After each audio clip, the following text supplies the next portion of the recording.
എല്ലാവർക്കും നമസ്കാരം. ഞാനിന്നിവിടെ പറയാൻ പോകുന്നത് നമ്മുടെ തിരുച്ചെന്തൂർ ക്ഷേത്രത്തിലേക്ക് എങ്ങനെ ട്രെയിനിൽ എളുപ്പത്തിൽ പോയി വരാമെന്നതിനെക്കുറിച്ചാണ്. ഈ തിരുച്ചെന്തൂർ ക്ഷേത്രത്തെക്കുറിച്ച് നിങ്ങൾ കേട്ടിട്ടുണ്ടോ? നമുക്കെല്ലാവർക്കും ഒരുപാട് ദുരിതങ്ങളും വിഷമങ്ങളും സങ്കടങ്ങളൊക്കെ ഉണ്ട് അല്ലേ? ആ സകല ദുരിതങ്ങളും മാറ്റിത്തരുന്ന ഭഗവാനാണ് തിരുച്ചെന്തൂർ മുരുകൻ എന്നാണ് പറഞ്ഞു കേൾക്കുന്നത്. അപ്പോൾ ഞാനിത് കേട്ട സമയം ഞങ്ങളുടെ സ്കൂളിലെ ടീച്ചർമാരെ 2 ടീച്ചേഴ്സിനോടൊത്ത് ഒരു പ്രാവശ്യം തിരുച്ചെന്തൂർ സന്ദർശിക്കാൻ വേണ്ടിയിട്ട് പോവുകയുണ്ടായി. ഞങ്ങൾ പോയത് രാവിലെ പാലക്കാട് നിന്നാണ്. പാലക്കാട് നിന്ന് 6:10 പുറപ്പെടുന്ന തിരുച്ചെന്തൂർ എക്സ്പ്രസ്സിനാണ് രാവിലെ പോയത്. ഞാനും 2 ടീച്ചേഴ്സും പിന്നെ ഒരു ടീച്ചറുടെ ഹസ്ബൻഡും ഉണ്ടായിരുന്നു. ഞങ്ങളങ്ങനെ രാവിലെ 6:10 പാലക്കാട് ജംഗ്ഷൻ റെയിൽവേ സ്റ്റേഷനിൽ ഞങ്ങളുടെ യാത്ര തുടർന്നു. കുറേ കഴിഞ്ഞ് യാത്ര വളരെ സംഭവം കുറേ നേരം ട്രെയിനിലിരിക്കാൻ പറയുമ്പോൾ നമുക്ക് കുറേ ബോറടിക്കും. എന്നാലും ഞങ്ങൾ കഥകളും വർത്തമാനങ്ങളൊക്കെ പറഞ്ഞു. കുറച്ച് നേരം കിടന്നുറങ്ങുന്ന പോലെ ഇരുന്നു. പിന്നെ രാവിലത്തെ ഫുഡും വൈകുന്നേരത്തെ ഫുഡും വൈകുന്നേരം മീൻസ് ഉച്ച നേരത്തെ ഫുഡൊക്കെ നമ്മൾ വീട്ടിൽ നിന്ന് കൊണ്ടുപോവുക ചെയ്തത്. അങ്ങനെ ഞങ്ങൾ ഓരോ യാത്രയിലും നമുക്ക് ഓരോരോ അനുഭവങ്ങളാണല്ലേ, അതൊക്കെ ഇങ്ങനെ ഓർത്തും പങ്കുവെച്ചും ഞങ്ങളുടെ യാത്ര തുടർന്നുകൊണ്ടിരുന്നു. അങ്ങനെ ഓരോ സ്ഥലങ്ങളെത്തുന്നു. തമിഴ്നാട്ടിലെ ഓരോ റെയിൽവേ സ്റ്റേഷൻ നമ്മൾ കാണുന്നു. ഓരോ സ്ഥലങ്ങളെ കുറിച്ചും എനിക്ക് വലിയ അറിവൊന്നുമില്ല. പക്ഷേ എൻ്റെ കൂടെയുള്ള ശ്രീദേവി ടീച്ചറെല്ലാം ടീച്ചറെ മോൾ അവിടെ മധുരയിലാണ് പഠിക്കുന്നത്. അപ്പോൾ അതുകൊണ്ട് തന്നെ ടീച്ചർക്ക് അതിനെക്കുറിച്ച് നല്ല അറിവുണ്ട്. ടീച്ചർ കാരണമാണ് ഞാൻ ഈ അമ്പലത്തെ കുറിച്ച് കേൾക്കുന്നതും ഇങ്ങനെ പഴനിയല്ല മുരുകൻ്റെ 6 വാസസ്ഥലങ്ങളെ കുറിച്ചറിയുന്നതും ഒക്കെ. അപ്പോൾ ഈ തിരുച്ചെന്തൂർ മുരുകക്ഷേത്രം എന്ന് പറയുന്നത് കടൽ തീരത്താണ് സ്ഥിതി ചെയ്യുന്നത്. ഒട്ടുമിക്ക അപ്പോൾ പഴനിയൊക്കെ എന്ന് പറയുമ്പോൾ മലമുകളിലാണ് സ്ഥിതി ചെയ്യുന്നത്. അങ്ങനെ ഞങ്ങൾ വൈകുന്നേരം 3:30 കൂടിയിട്ട് തിരുച്ചെന്തൂർ റെയിൽവേ സ്റ്റേഷനിലെത്തി.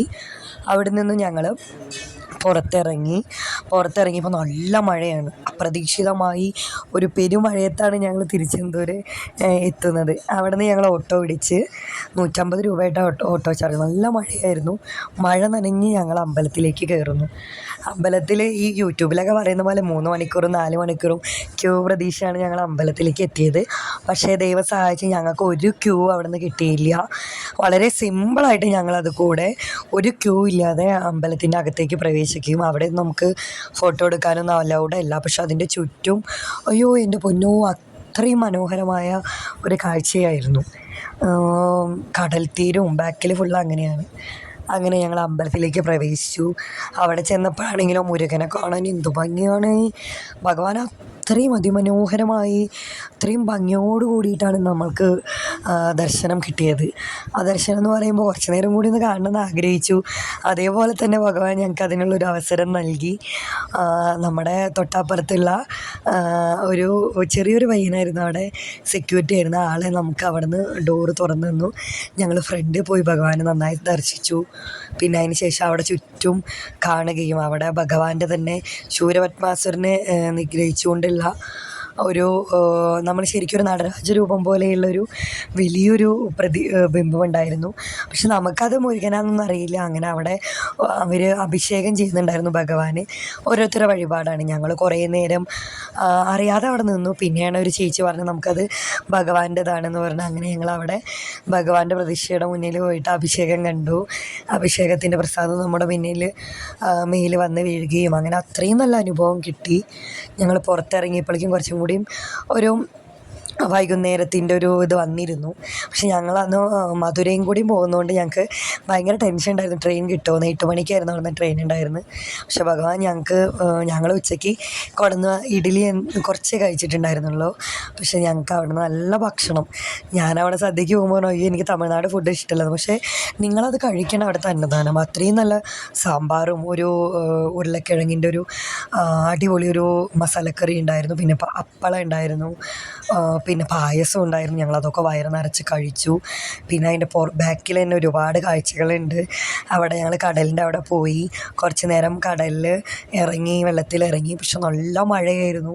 ഇടവിട്ടുള്ള മഴയുണ്ടായിരുന്നു അവിടെ. തമിഴ്നാട്ടിൽ ആ സമയത്ത് മഴ ഉണ്ടാകുന്നതൊന്നും നമുക്കറിയില്ല. ഞങ്ങൾ കുടയൊന്നും എടുത്തിട്ടുണ്ടായിരുന്നില്ല. കുറേയൊക്കെ ഞങ്ങൾ നനഞ്ഞു.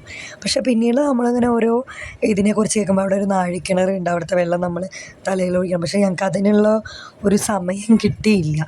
പക്ഷേ അടിപൊളി ദർശനമായിരുന്നു, ഒന്നും പറയാനില്ല. അത്രയും നല്ലൊരു, എന്താ പറയുക, ഭഗവാന്റെ ഒരു അനുഗ്രഹം കൊണ്ട് അവിടെ എത്താൻ കഴിഞ്ഞതിൽ വളരെയധികം കടപ്പെട്ടിരിക്കുന്നു. ഒരിക്കലും എനിക്ക് ഇങ്ങനെ ഒരു അമ്പലത്തെക്കുറിച്ച് അറിയില്ല.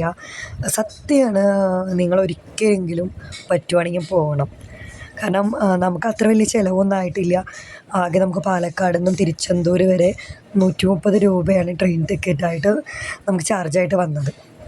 പിന്നെയെന്ന് പറയുമ്പോൾ അവിടെ കുറച്ച് നേരം കൂടി ഇരിക്കണം എന്നൊക്കെ ഉണ്ടായിരുന്നു. പക്ഷേ ഞങ്ങൾക്ക് മധുര അമ്പലത്തിൽ മധുര മീനാക്ഷി തൊഴണമായിരുന്നു. രാത്രി ട്രെയിനിന് കയറണം കൊണ്ടും സമയമില്ലാത്തത് കൊണ്ടും ഞങ്ങൾ കുറച്ച്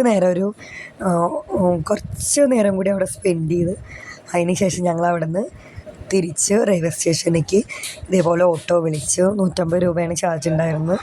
ഓട്ടോ വിളിച്ച് വരികയാണ് ചെയ്തത്. പക്ഷെ അത്രയും നല്ലൊരു അനുഭവം ഭഗവാൻ ഞങ്ങൾക്ക് തന്നു. പിന്നെ അവിടെ വന്നവരൊക്കെ പറഞ്ഞു 4-5 മണിക്കൂറൊക്കെ ക്യൂ നിൽക്കാറുണ്ട്. പക്ഷേ ഇപ്രാവശ്യം എന്തോ ദർശനം വളരെ സിമ്പിളായിന്ന്. എന്തായാലും ഭഗവാന് അതിനൊരുപാട് നന്ദി.